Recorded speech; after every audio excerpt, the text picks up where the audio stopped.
Okay, welcome everyone. So happy to be learning together again during Sefira. Today's class is Conversations on the Parashah. Each week again, we will have different members from Drisha's learning community. This term, we're starting with Rabbanit Leah Sarna and Miss Tzophia Stepansky. Just a few notes about how we run the class. So I'll be sending an invitation for you to become a panelist if you wish. That would allow us to allow you to unmute and speak and verbally ask questions or make comments during the class. It would also allow you to turn on your video if you wish to show us your smiling face during class. It's nice to have the videos on if possible, just so we can kind of feel like it's a class in real in person. Also, feel free to unmute yourself if you are a panelist to ask questions. Feel free to engage through the chat here on Zoom or as a comment on Facebook. Just a few words about our two ladies here. Rabbanit Leah Sarna is a member of Drisha's faculty and our director of teen programs. And Miss Tzophia Stepansky runs Drisha's summer program for middle school girls and is in her third year of studying at GPATS. And with that, I'll turn this to you two. Awesome. Hi, everyone. So this week's Parasha is Parashat Tazria-Metzora. It is a long Parasha. For those of you who are reading Torah this week, you're a champion. It is a long and difficult Parasha, in large part because you have two different people, one named the Mitaher and one named the Mitaher, and you can't mess it up. So we and I were just saying how much we actually love this week's Parsha. We love the idea that, or there's something very appealing and interesting about the idea that our like physical bodies have the ability to reflect like something about our spiritual bodies. And then we were just batting it around, going back and forth, because on the one hand, like, yeah, that would be awesome. And doesn't that kind of like elevate the physical? And on the other hand, we're so predisposed to making assumptions about people based on how their bodies look. And those assumptions are like racist and ableist and all kinds of wrong things that, and you could say, well, those things are the same, right? Like right now, the way we make assumptions about people's bodies are wrong. But what if what if our bodies actually did reflect something true about our spiritual selves, in which case those assumptions would then be correct. And then wouldn't that be like an easier or simpler world? And so there's something like kind of aspirational about that. And then the other thing that's sort of just interesting is that, you know, we live in a world now where we don't really like have leper colonies, but that was not very long ago. Like anyone who goes to Hansen House in Jerusalem, where you can go and there's a really lovely cafe. Hansen House is Hansen House, it like was a leper colony not very long ago. And so like this idea that we can just totally sort of turn the leper into Pinocchio and it's all just a parable or like a dream idea of the relationship between soul and body. That's sort of like very recent that we can even imagine that, because until recently people like really knew lepers and understood leprosy to be this like incredibly contagious and dangerous disease, and the quarantine was very serious because otherwise other people would get it, and it was like devastating. So that's all, you know, that's all to say that like this topic is very, very ripe and very interesting. One thing that's interesting when you read through the Parsha is that the conversation about leprosy is like 80%, no, let's say it like this. It's like 50% diagnosis and like 40% healing or like purification. And then like a teeny tiny little bit about what happens between those two things. So what happens like while you're actually a leper gets almost no attention in the Parsha. We have tons and tons of like, well, it's like a guide for the Kohen, right? So like tons and tons of like, well, if it looks like this, then you do that. If it looks like the other, then you do this. And here's how you test for this. And here's how you blah, blah, blah. And then you have, okay, here's what the leper does. Da, da, da. And then immediately, and when you're ready to become pure, and here's the whole purification ritual. So Tzophia, do you have any thoughts about like why we just completely like jump over the experience of actually being a leper? Yeah, I actually do have lots of thoughts. So as Leah, Rabbanit Leah, as you mentioned, but I guess the pre-sheer hawk we were talking about, is this good for us to have tsaras or not? Something that I always do think about that's so interesting is when we look at these partial, it doesn't give any context of why is this happening, right? There are ways to look at other stories in Tanakh and try and glean things out and looking at Midrash Chazal, but in these actual psukim, it's totally doesn't mention anything about why this is happening. So that's like an interesting thing. And if we're not even knowing why this is coming, where this is happening from, perhaps that's just not the important part. So that's like one possibility. And maybe if like part of, I guess, Sefer Vayikra in general is about how to create a kadosh community and how are we supposed to interact with the Mishkan, how we're allowed to go in. Maybe part of it is like we actually just want to end this disease and we actually just want everyone to be safe. Maybe Yeah. literally just physically, as we know from COVID, definitely like people would quarantine just like from going near someone that had COVID. So it could be this is just highlighting like how are we creating a physically kadosh and tahor type of community. And then I guess we'll get into more of perhaps like where this is coming from, but maybe it's just more communally focused and less about the particular individual. So I guess those are some of my thoughts. Yeah, but I also wonder whether, right, so when the person is in quarantine, it almost feels like they disappear both kind of socially. And then even in the text, like you get almost nothing. Even when Miriam goes into quarantine, it's like, okay, the whole people waited for her. But what was her experience there? Right. And like, Maybe I guess it's trying to mute that. Of like they're supposed to in a way go up like they're going michutz lamachana, they're going outside the camp. So they're not part of the community narrative anymore. And in a way we're downplaying their experience. yeah, totally. So that's I think the like initial assumption is like the reason why we just skip over, we like excise the experience of actually being a leper. So you could say exactly as Tzophia just said, two different ways to look at it. One would be, listen, what is Vayikra? It's a guide to the Kohanim. So the Kohanim are not involved when the person's sitting outside the camp. What are the Kohanim involved in? Diagnosis, and they're involved in reintegration. But while they're actually outside, there's just like not so much that the Kohanim are actually involved in. And the other thing to say would be like, yeah, it's actually a reflection. They're being kicked out and they're not in the text either. And I think that later texts are quite interested in like pushing on that and asking about that. So I'm going to share my screen. There's a source sheet that was sent out. Let me make this a little bit bigger for people following along. All right, so here's our description of what happens when you actually have leprosy. So v'hatzarua sherbo hanaga, a person with a leprous affliction, begadav yufumim v'rosho yafarua v'al yateh. So his clothes should be torn, his head should be left bare, he covers over his upper lip. There's some really deep parallels here between the leper and a mourner, which is the Bechor Shor is about to mention that, but we see a lot of that same language about mourning. And then Tameh Yikra, he has to call out, I'm Tameh, don't come near me. I'm Tameh, don't come near me. And as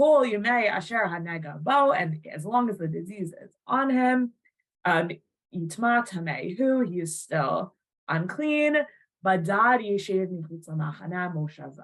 He should dwell apart. His dwelling shall be outside the camp. And there's that doubling, like he sits alone and he sits alone outside the camp. Really kind of emphasizing he's alone, he's meant to be alone, he's impure, he has to scream out, I'm impure. Like how kind of like embarrassing and awkward is that? But he's saying like the world needs to be protected from me. And actually, Tzophia mentioned COVID, and I think that really gave us like a whole new level of insight into what this quarantine looks like. if you go back into the Drisha archives, I taught a class about quarantines, like during like deep COVID, and I talked about this. But one of the things that we maybe came to appreciate was this tamei ikra. Like I just remember I got COVID for the first time actually in December, like really recently. And my spouse was supposed to, my whole family got it at the same time. Literally, we all tested positive at like the exact same moment. It was wild. My spouse was supposed to give the Drisha and shul the next day. So that night, I walked over to the shul president. It was Shabbos. We tested positive like 2 seconds before Shabbos, and I walked over to the shul president's house and like knocked on the door and was like wearing like 6 masks. I was like, I have COVID. Don't come near me. We're not going to shul tomorrow. You have to find someone else to speak. And I feel like that's very similar to like tamei ikra. Like, don't come near me. And Right. so maybe like, yeah. I'm sorry. It's like even in your interactions with people, like it can't even be a normal interaction. It's not that Badad Yashav in his house. Like it has to be like so separate. It's not even like I'm sitting alone in a room, sort of separate. Let's say with you're speaking about an Ava. Like if let's say an Ava wants to go to a wedding, like they have to sit outside, right? Like there is like anytime you're having some sort of interaction, like you have to then remove yourself from it. Yeah, totally. So here's the Bechor Shor on that. And he adds in a few extra things, which I love. So he says, first of all, right, like one of the complicated things about our Parsha is that it starts to feel really like redundant because there's all these different parts, all these different like types and ways that Tzara looks. And then you only get this like Vayikra Gimel Ben Hey Mem Vav. It only actually comes up like once out of all the different permutations of like how Tzara can look and how it can manifest. Like this only gets mentioned once. So the Bechor Shor has to say, first of all, this is for all the different kinds of Tzara. And what's he supposed to do? The Bechor Shor says, yeah, like he spells it out. What is the leper doing? He is mourning. And what's he mourning? And it's as if like God put him into and why is that? Because leprosy causes you to be separated from your wife and your children. The tamei ikra, and you call out tamei, people should separate themselves from you. So it's like you act as if you're in mourning, and like, what are you mourning? You're mourning the fact that you have maybe this like punishment, or it's that you experience, even if it's really just like a public health matter, which it might be in the lens of the Torah, right? Like you only see Tzara as a punishment for like Miriam in Bamidbar. So maybe in Vayikra, it's like not yet a punishment. Interestingly, by the way, the Gemara reads in, do you know how when Moshe gets signs from Hashem? So one of those signs is that he gets leprosy for like a second. And the Gemara understands that to be actually like a punishment, leprosy. So Reish Lakish says that, I didn't bring it in here for you, but Reish Lakish says that it's punishment for him thinking that Bnei Israel won't believe in him. So he's like spreading like falsehoods or like casting doubts on the Jewish people. The language Reish Lakish uses is that he's Choshed B'Ksherim, and then he's like casting aspersions when it's undeserved, and then Moshe gets punished by that tzara that he like momentarily kind of has as a siman. So that's just like another moment where we see tzara as, or at least the rabbis understanding tzara to be punishment. But in the context of Vayikra, we really don't see that. But the Bechor Shor is reading it in from these psukim. How do you see it tzara? Because how do you see tzara is punishment? Because literally, like, it's punishment. Like the quarantine itself is punishment. It's as if you're being sent out from the community, separated from your wife and children. Like that is inherently punishment, says the Bechor Shor. Yeah. So yeah.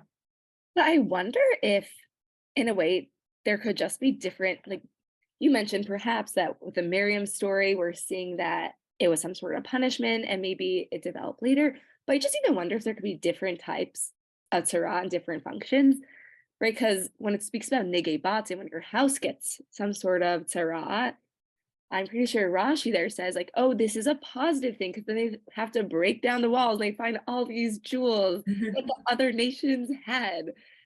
And I mean, I don't know if other Rishonim agree with that, but I just even wonder if like it could really just depend on the context. Yeah, And maybe totally. that's why it's vague in the psukim, because yeah, sometimes it will be something negative, sometimes maybe part, maybe positive. Because at the end of the day, they go through a tahara process, but it's not always that a person sinned when they have to go through a tahara process, right? A yoledet, someone gave birth to a baby and they give a korban. But but the Gemara thinks that the yoledet like made a shvua checker like in birth, and that's why she brings the korban, right? So everything you can always read it both ways. I think that I would certainly agree with that. Right. And the Gemara reads that Tzarat Habayit, like the Gemara says, why does Tzarat Habayit come? And then it lists some like sins that people do in their houses. So you have like a rabbinic understanding in multiple directions there. For sure. Right. But I think everything can be read in all the different ways. So right, and like certainly right, this idea that like you'll break down your house and you'll find something amazing there. So Will, I love that, right? That you have to like you're leaving your house behind, literally. Yeah, that's definitely. Yeah. Also another thing I thought was very interesting about the Bechor Shor is speaking about it's like Minhag Avelu. There's some sort of mourning. And this week, unfortunately, I paid a Shiva call, and I actually felt like there was something so joining together of the community there. I feel like Avilut's totally, I guess there is a personal Badad experience, like you're the one experiencing it. But I feel like for Avilut, you're not supposed to just be sitting alone in your house, which is like a very interesting difference between the two. Right. So this is a much more extreme version of Avelut. I see Sivan has a hand up. Yeah, go for it. Yes. In that pasuk about Miriam and Aaron speaking against Moses, God punishes only Miriam. Why is that? Great question. Why is Aaron not punished? The Gemara really takes that head on and suggests that Aaron was punished also. But there's lots of commentary about that. So we'll save that for when we get there in Bamidbar, but huge question. Agreed. And an ancient question on exactly that text. Okay, let's look at the next piece of the Before Shore here before we keep going. So, so what is the point of calling out, I'm impure, I'm impure? So before I said, maybe it's just like, I'm contagious, stay away from me. But it seems like here, the Before Shore is understanding that it's not just, you came too close to me, I have to tell you. It's that actually I have to like announce it to the whole community, Leah has Tzara. And why, right? You might just think, okay, like slip out of your house, like people will think you're on vacation, and really you're wrapped up outside of the city gates, dealing with your Tzara, waiting for it to pass. And the Bechor Shor says, no, it's not just, oh my gosh, Tzophia, you got too close to me, you step back. It's actually, I have Tzara, I'm calling up everyone and telling them, hey guys, I have Tzara. Why? Because actually my healing and reintegration requires the community, that everyone needs to daven for me, and that's how I'm going to come back. So in that sense, I think, Tzophia, just to tie back to what you were just saying, that like the mourner needs all these people to come visit, and the mourner is like the opposite of quarantine. Like the mourner is stuck at home and everyone's supposed to go into the home, which is like such a fascinating like model. And here you're saying like, yeah, like we're still gonna be physically separated, but I still need everyone, which I think is like a really, really important way of thinking about like apart but together. It's a reverse Mishkan. Say more, Willow. It's a reverse Mishkan. It's kind of like you can't go in there, right? Because God's in there, and there's this concept in the Gemara that the Shekhinah is with someone who is sick, and I think that is kind of like there's an aspect of holiness here. This person has to go through this process of healing, so we need to give them a little space. That's also Oh, I love- interesting because I feel like when it comes to Mishkan, a Zar can't just go in. Someone who's not a Kohen, they're not the ones supposed to be interacting with the Mishkan, but a Kohen could. And also, I guess with the Metzora, it's also the Kohen interacting with him. So just to buttress your connection. Yeah, totally. And we're gonna come back to that in 1 second, actually, the like healer character in this. I just want to look at this. So the B'chor Shor is drawing off Cholin 78a. So here's what the Cholin 78a just takes it to like the next level. Like the B'chor Shor only quotes a piece of it. So I just wanted to bring the whole thing in. So it says, right, brings the Breita. Okay, that's the part that the B'chor Shor quoted. You have to tell everyone that you have Torah, and then everyone will daven for you. And then the Breita extrapolates, right? So and so too anyone who something happened to them,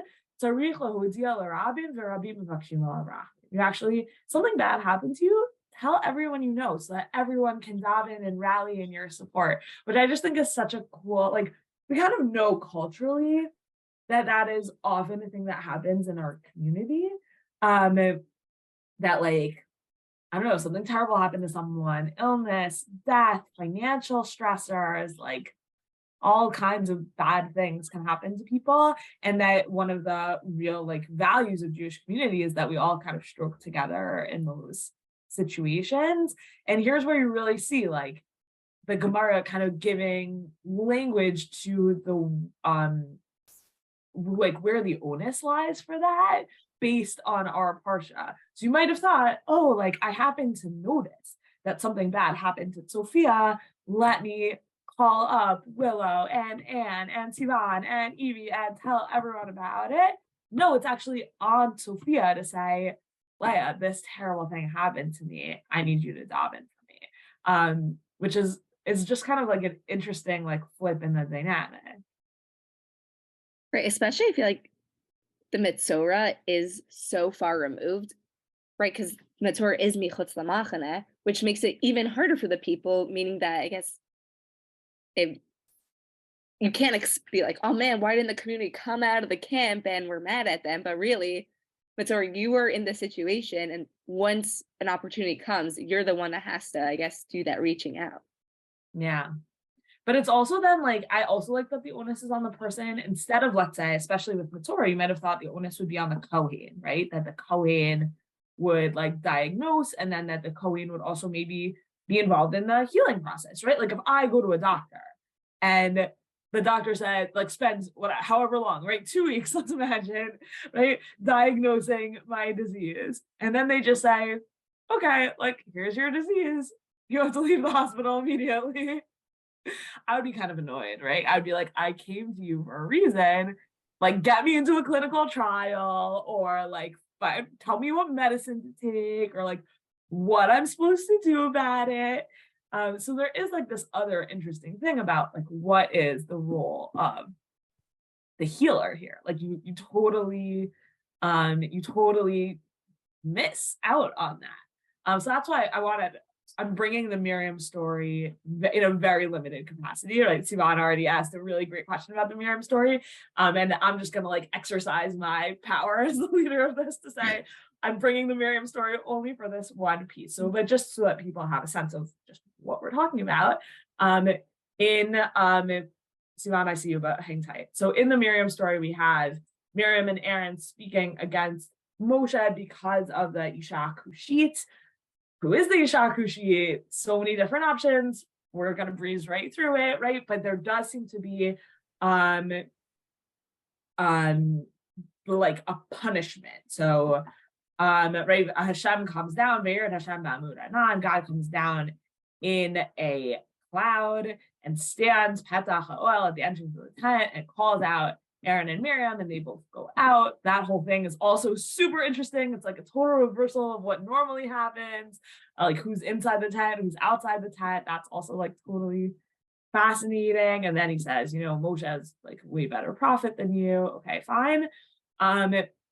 So then God gets really angry at them, and then God departs, and the cloud leaves. Miriam Mitzorat Keshag. And then, right, so God yells at Moshe and Aaron, and then Miriam has Tzarat. And Aaron turns to Moshe, and she has Tzarat. And there's just like an amazing piece here of Mashal Malach Shamar Pedagog Redei at Bini. So, and this comes up more explicitly in the Midrash, but I just brought it to you in Rashi. A parable of a king who says to his son's tutor, chastise my son, but don't do it until I go away from you, because I feel pity for him. And I feel like that's even this dynamic of like the person who like diagnoses or like makes it happen, then runs away from the actual suffering person, and like really like erases the experience of it and puts the onus entirely on to the suffering person to kind of like deal with their suffering. Like, we have identified your suffering and now I'm leaving and not helping you with it, which is like this totally fascinating thing. And here you really see God doing that. Also, God causes Miriam suffering and then leaves, and then Midrash says it's like, yeah, like that's the dynamic between I want to teach and I love you, so I'm going to outsource the hard part, but I'm also going to make it happen, which is a really complicated idea.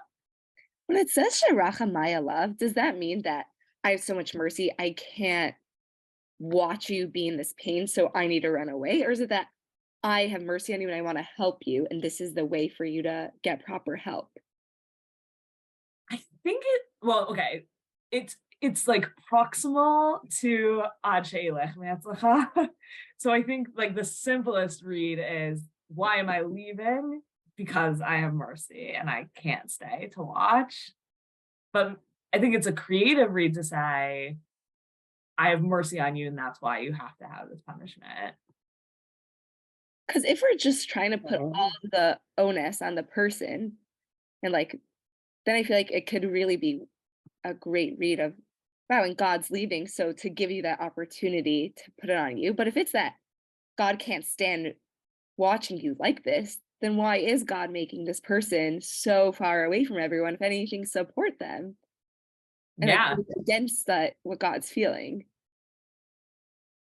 I think it's complicated, right? There's two reads to exactly the same thing. One is the onus is on the person. They have to do the work to get everyone to daven for them. And that's their like hishtadlus, that's their effort towards their own healing. And that's important. And it gives them like, they have to do the work themselves. And it gives them also the privacy and not like people spreading rumors about them. That's like the positive read. And the negative read is like, we caused something bad to happen, and maybe that bad thing that's happening is for the better, and maybe we caused it and it was good that we caused it, but we can't stick around to deal with the consequences of that anyways.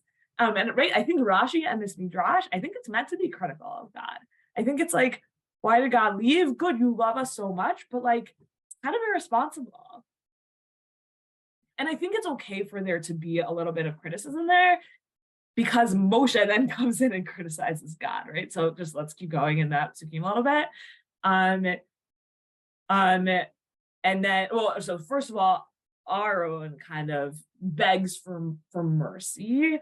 Oh my Lord, account not to us the sin which we committed in our folly. Let her not be as one dead who emerges from his mother's womb with half his flesh eaten away. Like, that's like such a horrible image of like a really disgusting, like still, I don't know, like stillbirth thing, and situation, and like a really horrible tragedy. And like, it's meant to like make your both like your skin crawl in the visual of it and your emotions like ache for mom. And Aaron saying like, that's what happens to people who have leprosy, like their flesh gets eaten away and they die. Like, don't let that happen to our sister Moshe. And then Moshe, then Vayitzach Moshe el Hashem lemor, right? Moshe screams out to God. This is not the way Moshe normally speaks to Hashem. Vayitzach, right? That's like, it's strong language. Moshe screams out to God saying, Tel na rafan Allah. Oh God, pray, heal her. And by the way, this is like our first and primary model of praying for healing in the Torah. Tel na rafan Allah. So we don't just let, right? Like God ditches, and Moshe says, like, absolutely not, come back, heal my sister. And then this next line is actually, I keep saying like, oh, we're not really going to get into this, and then like keep saying things, but like I can't help myself, so sorry. This next line is the Torah's model for a kal v'chomer. So if you're ever wondering like, where does kal v'chomer come from and why is it such a powerful tool that Torah Sheba'al Peh uses, it's because Moshe invented it. So here's where it comes from. Right, so oh, sorry, Hashem invented it. So Hashem says to Moshe, "V'avia yorok yarach b'faneh halo tekalim shiva yamim tisager shiva yamim miputz l'machaneh v'achartei." If her father spat in her face, would she not bear her shame for 7 days? Let her be shut. Therefore, like God did this to her, so at least it should be 7 days, right? That's the kal v'chomer. So let her be shut out of the camp for 7 days, and then let her be readmitted, right? Like God invents the kal v'chomer in the Torah, so that's why it's a really powerful tool in Torah Sheba'al Peh. So then Miriam's shut out of the camp for 7 days, and all we know about her during that time is nothing about her. All we know about her is that the people also waited. So again, she's erased, and she's erased because literally everyone up to and including God has left. Moshe and Aaron identify this as having been wrong. Like Miriam is wronged here. And Aaron yells at Moshe, and Moshe yells at Hashem. And then Hashem and Moshe, it seems like they're like almost like arguing. Like they're having this like rabbinic kind of like, or like kal v'chomer, like svara, logical argument thing. Incredible. And then they determine what the law should be for, what the rule should be for Miriam. But at the end of the day, she still gets sent out alone. And there is this feeling internally here. It's like, there's something wrong with that. Like there's something wrong with the idea that people are just like left out on their own. And so the time that she gets left out gets condensed. But I think that's like to a great degree, a criticism. I think it's meant to be a criticism is what I'm trying to say. And one other piece just about the like doctor and the questionable like doctor role that gets played here. So here's a Gemara in Zvachim, and they're wondering, you know, like someone who has tzara has to, like, that's like all of Parashat, like half of Parashat Tazria or whatever is like diagnosis and who makes the decisions about quarantine. And by the way, if you're ever looking for like a great Mishnah to learn, Negayim, which is all about Tzaraat, it's like A++ Mishnah. It's so, you wouldn't even think that like Negayim would be amazing, but it's full of super interesting things. It's like a great location if you're interested in like the Mishnah, thinking about what color of skin do Jews have. That's in the Mishnah Negayim. Amazing, right? You wouldn't have thought. And then the other piece, and this is good for anyone who's going to a wedding after, you know, towards the end of Spira or whatever, has some late spring weddings lined up, is that if someone's going to get married, then the Kohen's allowed to like just not look at their blemish. Like don't look at it. Just ignore it until after the wedding, with like a real sense of like the Kohen has some ability to choose when they're going to diagnose things and when they're going to look at things, and that the Kohen's diagnosis is determinative. Like you don't have tzaraat until the Kohen tells you do, which then means like if the Kohen just says, "Oh, I'm so sorry, I can't fit you into my schedule until after your wedding," then you like don't have tzaraat until that happens, and you can just move forward, and then the Kohen has like a certain amount of power over that. So yeah, Sivan, and then we'll look at this Gemara in Zvachim. I'm sorry, I'm going back to the previous verse, and that part that says that a leper has to come out crying tame tame, and it's rabbinically explained that that is meant to ask for people to pray for him. And I thought that it's a way of explaining away the harshness of what appears to be an imperative. A leper has to come out in torn clothes, and as a rule, he has to cry out, "Tame, tame." It's, do you see? I'm not sure I totally understood what you were saying there. That like I'm part of when is it that you're saying that when they call out to me, that's part of the like punishment for them? yes, yes, Yeah. it's meant to be a punishment, and then in Midrash or somewhere else, it's explained that okay, it's not harsh on him; it's supposed to help him, and that is a way of making him ask for others to pray for him.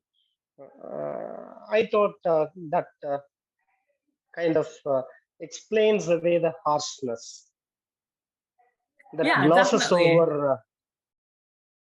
I agree with that. I think, yeah, that's definitely the Gemara coming in to sort of soften it, in a way. I totally agree with that. Thank you. Okay, so let's just look back at this this Gemara in the Zvachim. So the Gemara asks me today, Miriam mi hizgira, who diagnosed and quarantined Miriam? And Tomar, if you'll say Moshe hizgira, that it was Moshe, Moshe Zaru. Moshe is not a Kohen, ve'im Zaru et Hanagayim, and a non-Kohen is not allowed to diagnose leprous marks. Ve'im Tomar, Aaron is Gira, and if you'll say that Aaron is the one who diagnosed her, Aaron Karovu. Well, Aaron, yeah, he's a Kohen, but he's a relative. So in Karovu et Hanagayim, and a relative is not allowed to diagnose. That the same rule applies in medicine today. Ella kavod gadol chalak la'Hakadosh Baruch Hu. Rather, God gave Miriam a massive honor. So Hakadosh Baruch Hu Miriam Otasha. Right, and at that time, God said, Ani Kohen. God said, I am a priest. Ani Mazgira, Ani Chota, Ani Putra. I will declare her a leper, and I will I will quarantine her. I'll declare her a leper, and I will exempt her if she is not impure. So God takes on the role of Kohen here. God takes on the role of like the Kohen doctor figure. I will visit, I will see, I will diagnose. And so that's like one version of this that's very beautiful, which is this like almost in opposition to the Midrash that Rashi quotes, right? In the Midrash that Rashi quotes, God says, I can't handle this, and bounces. And here you have the Gemara in Zvachim saying, no, like God's role is transformed here from God the Punisher to God the Doctor, God the Caretaker, God the Kohen, but maybe in this like very beautiful and present way, actually. Could it be though that they're not contradictory? Like God is able to be the doctor, be the diagnoser, but then perhaps when it comes to the actual process, that's when it becomes too much, because until it's actually stamped, sealed, right, like that this is Saras, there's nothing to be worried about. So I wonder if it could even work together. Right, it could even work together. That when does God actually say, my Anan is going back up? That's once God has decided you have to leave the camp, and like you have to go into quarantine. Yeah, so you could read them as working together. Definitely, in terms of like practically how it works, that works together. I do think that these two texts have kind of like different feelings about them.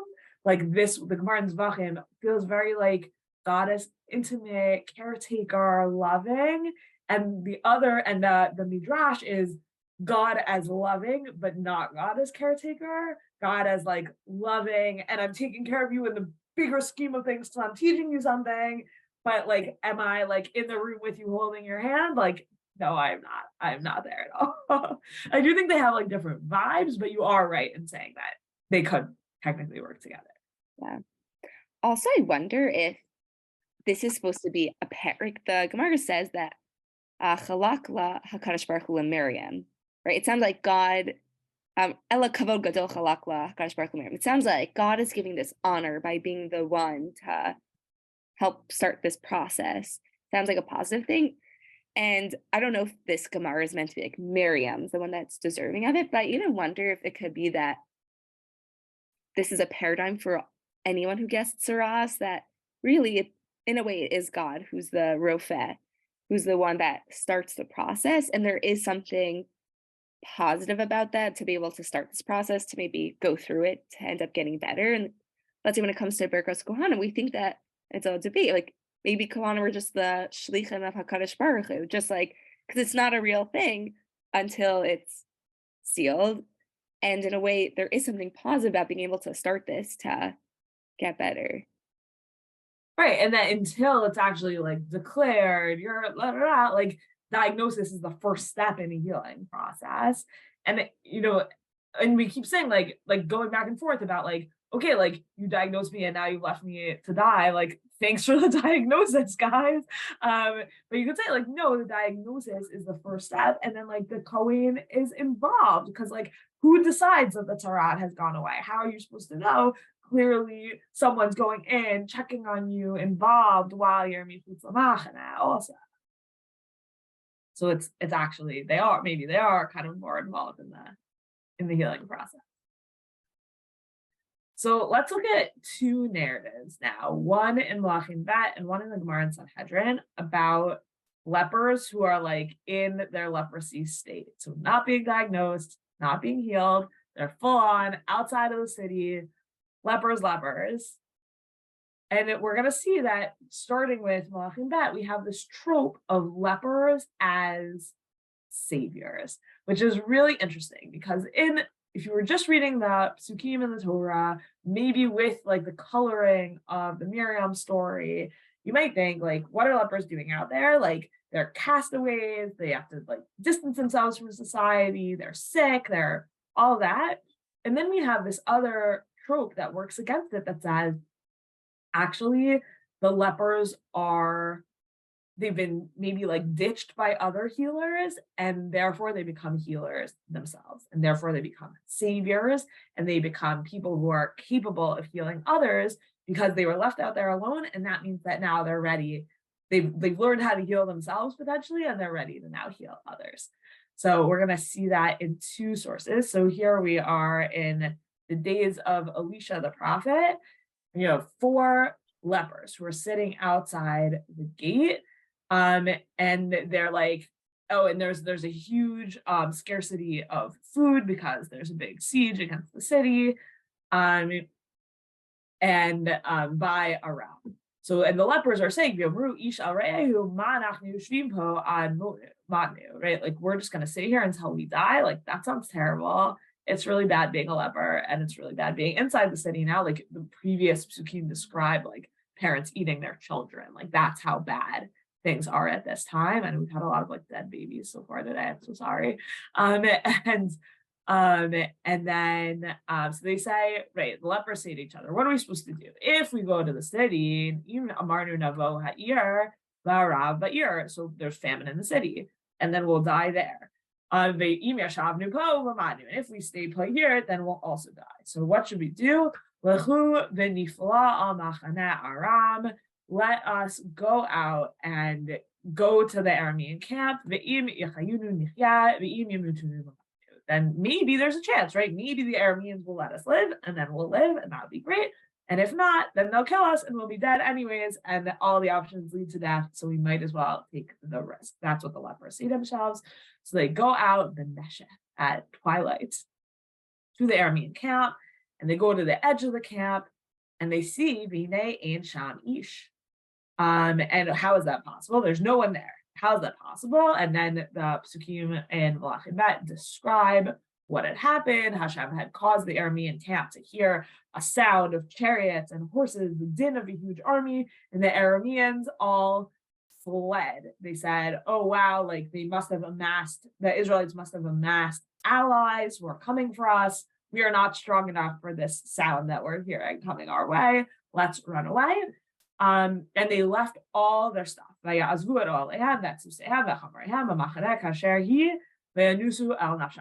said, okay, we're taking our bodies and we're fleeing the Arameans. They just fled and they left everything behind. So what happens? So they come to the edge of the Aramean camp. And they go to one tent and it's empty, and they take all their food and they drink all their water.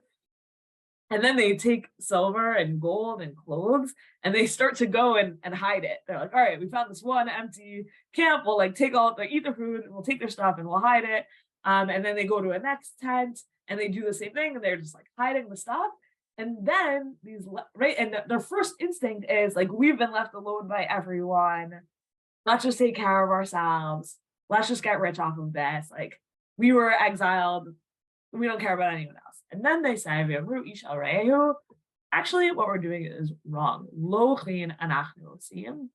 I just love. This is not what we should do. This is the wrong thing that we're doing. This is a day of good news, and we are keeping quiet. And honestly, if we wait until morning, we will be guilty. Let's actually get up. Let's go tell the king. They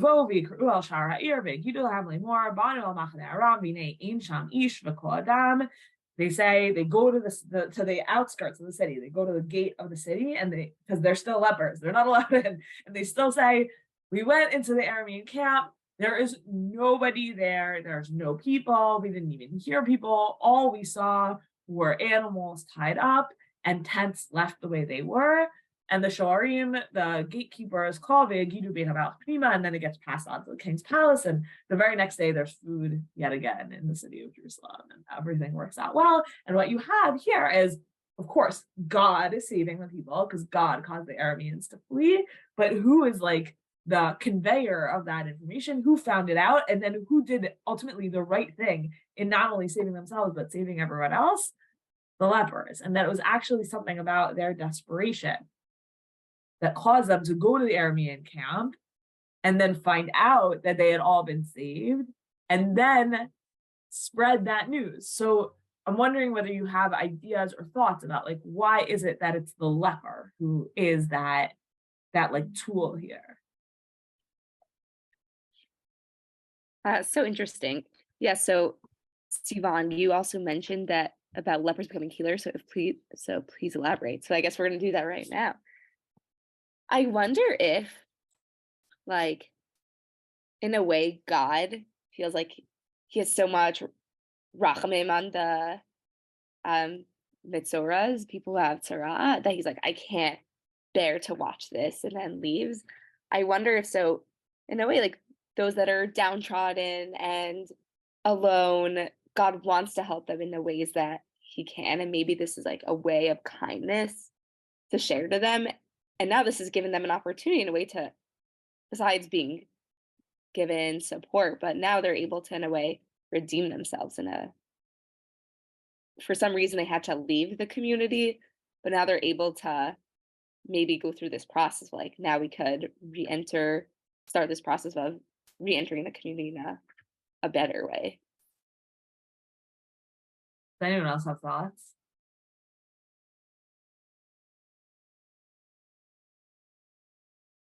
Okay, let's look at one more text, then we can come back to that. I think there's something specific about the positioning of the leper that's like, the leper is like not inside, but not fully outside, and kind of has responsibilities, first and foremost to themselves, which is what you see here. Oh yeah, and in 1 second, first and foremost to themselves, but then also like to everyone responsibilities in a way that that changes their perspective, and I think makes them ripe for becoming kind of healers and saviors in a certain way. Anne, go for it.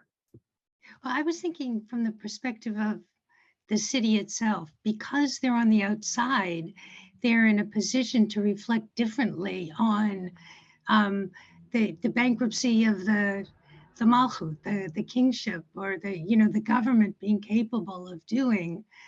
Though I do have some sympathies for the king in this instance, but and because they're on the outside, and that gives them, they're in the position to reflect on the absence of, we don't know them, but they reflect on the absence of what's happening on the inside. Yeah. I think that's beautiful. I think that's totally right. And we're about to see that even more so in a second. That's so interesting. And because in a way, then it sort of means like the Metzora themselves, it feels less of a punishment. It feels like, wow, this is an opportunity for them to, when they come back in, to help everyone in an interesting way. Which, because I feel like Rabbanit Leah was mentioning that in a lot of the Gemaras, they're saying, no, it's for this sin and that sin, which is interesting. If they're being punished, it's like interesting that they now are coming in, being able to help everyone. Yeah. But we do have this idea that punishment is like mechaperet, like it is atoning. And so like you've done the punishment and now maybe that puts you in a position, right? Like maybe it gives you like a Baal Tshuva kind of stance where like you're somewhere where like someone who's never gone through what you've gone through can't ever think of achieving. Maybe. Okay, let's look at this Gemara in Sanhedrin. It's wild. Okay, so Rabbi Yeshua ben Levi meets Elijah the prophet, who is standing at the entrance of the cave of Rabbi Shimon Bar Yochai. There's debates about what we mean by the cave of Rabbi Shimon Bar Yochai. So the English here adds in the burial cave. I think it's way more fun to imagine that it's like the cave that Rashbi like lived in. So whatever, up to you. Okay. So he finds Eliyahu Navi. He's just hanging out in this like Rabbi Shimon Bar Yochai place. Amar le, Rabbi Shimon Levi says to Eliyahu Navi, Imatai ate Mashiach. He says, when is the Messiah coming? And Eliyahu Navi says, oh, why don't you go ask him yourself? Zil shaile ledide. And then Rabbi Shimon Levi says, cool. How do I do that? Where is he? Right? He says, where is he sitting? Elijah answers, Apilcha de Karta. He's sitting at the entrance of the city of Rome. Umay Simane, how will I know which one he is the Messiah? How will I know which of all the people sitting there is the Messiah? He says, Yativ ben Aniye Sovle Chalaim. He says he sits among the poor who suffer from illnesses. V'kulan Sharu V'asire V'chadzimna. And everyone who's there dresses their illnesses, their wounds or their leprous marks, or however you want to read it. They all do it in the same way, which is to say they take off all their bandages at once and then they put them all back on. But the Mashiach, Ihu, Sharechad va'asirchad. He does it in a less efficient way. So he just unties one bandage at a time, unties and then rebandages it one at a time, as opposed to all at the same time. Why? Amar Dilna Mivaina Dilo Yakiv. He says, maybe it will like be my time. Maybe I will be needed, and I don't want to be held up by having to put on like an entire body's worth of bandages when they're ready for me. So I'm just gonna wait, and I'll just do this in a less efficient way so that the minute someone says to me, okay, Mashiach, like time to go, I will be like ready to jump. Okay, so Azal Gabe, so Rabbi Yeshua ben Levi goes to the Mashiach. Amar le, Shalom Alecha Rabbi Mori, says to him, greetings to you, my rabbi and my teacher. Amar le, Shalom Alecha Bar Levi. So Mashiach knows who he is, and he says, hello to you, son of Levi. Amar le, Rabbi Yeshua ben Levi says to him, Le'imat ate mar. When are you coming?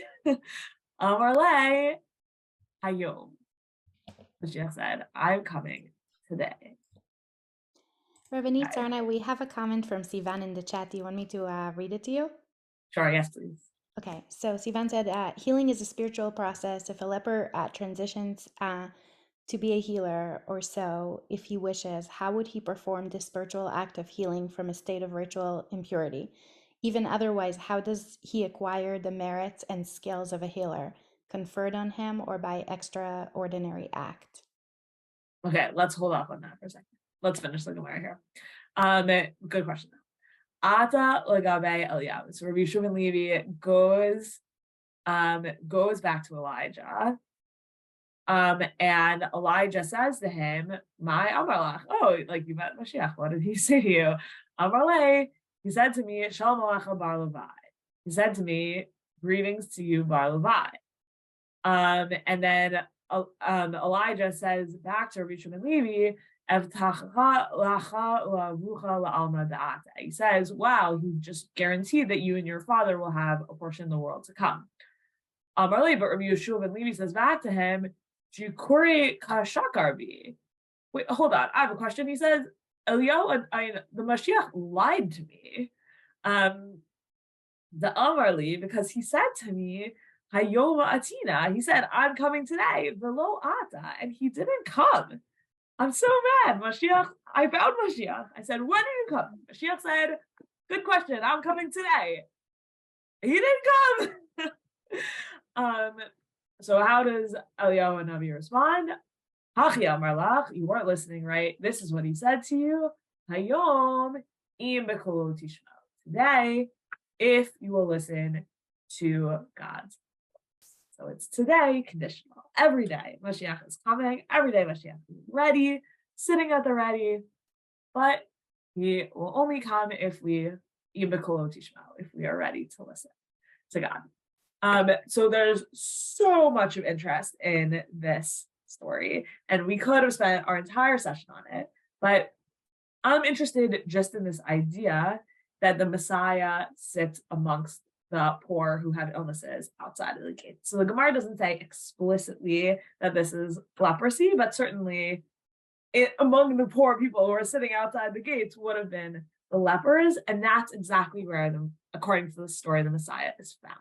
So Messiah is found in that group. Similarly, I think it's meant to like ring in your ears, the story from Malachim Bet, that like, where does our redemption come from in that story? It comes from these lepers who have this like inside outside state, and that similarly, like redemption from Aram came from amongst the lepers, and so too like ultimate redemption will come from amongst the lepers as well. That is where Mashiach hangs out, connected to the city, but outside of it, sitting amongst people who suffer, because there's something about that suffering that is redemptive, that enables people to become healers once they have felt that kind of suffering themselves. But also the fact that these lepers are taking care of themselves. I think that's such an interesting and important image to the question of like, what had, like, we have this whole process in our Parashah of diagnosis and this whole process of reintegration. What happens? Who's taking care while these people are actually outside of the tent? It seems like in a big way they're taking care of themselves, but maybe learning how to take care of yourself is in fact what teaches you how to be a healer. And learning how to bind your own wounds teaches you how to potentially bind everyone's wounds.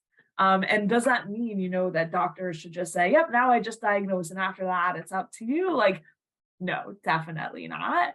But I would say maybe that if we like metaphorize this to emotional wounds, that sometimes it's the people who have managed to, a lot of the time with like emotional and maybe even like mental health issues, it is really on the person who's suffering to take that initiative and go seek help. And it is often, no one can like force someone else into therapy. It never works if you do.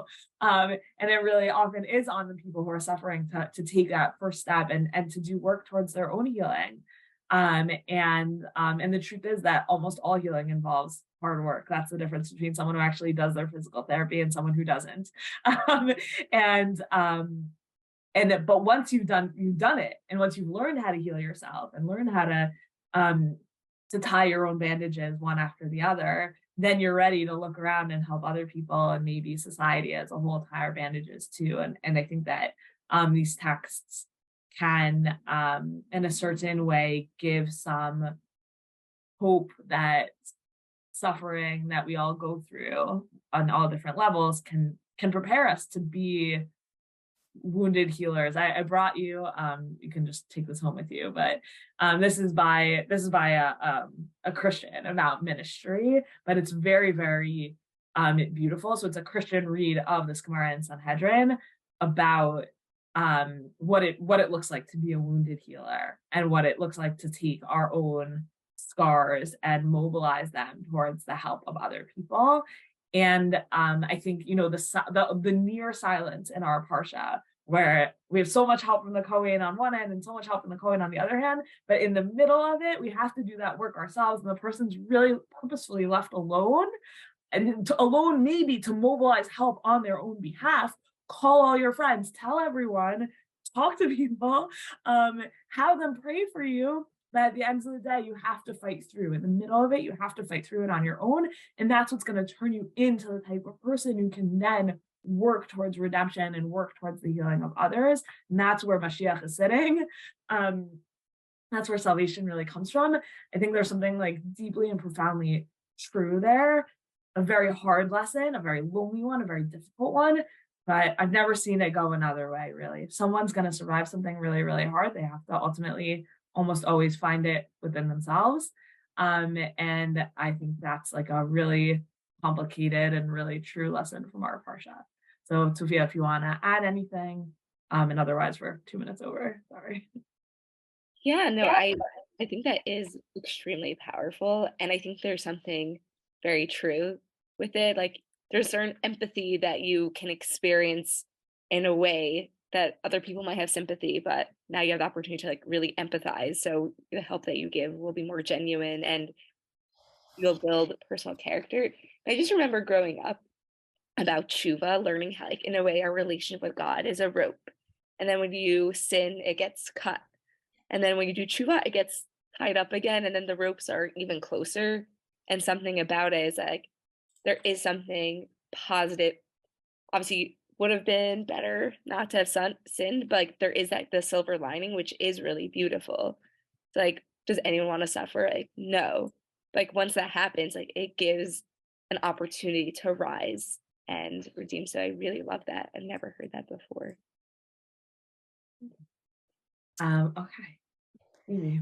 Thank you. Okay, thank you so much, Rabbanit Sarna and Ms. Stepansky, and thank you to all the participants, not only here with us on Zoom, but also on Facebook. And thank you again both, and I hope to see you soon. Lehitraot.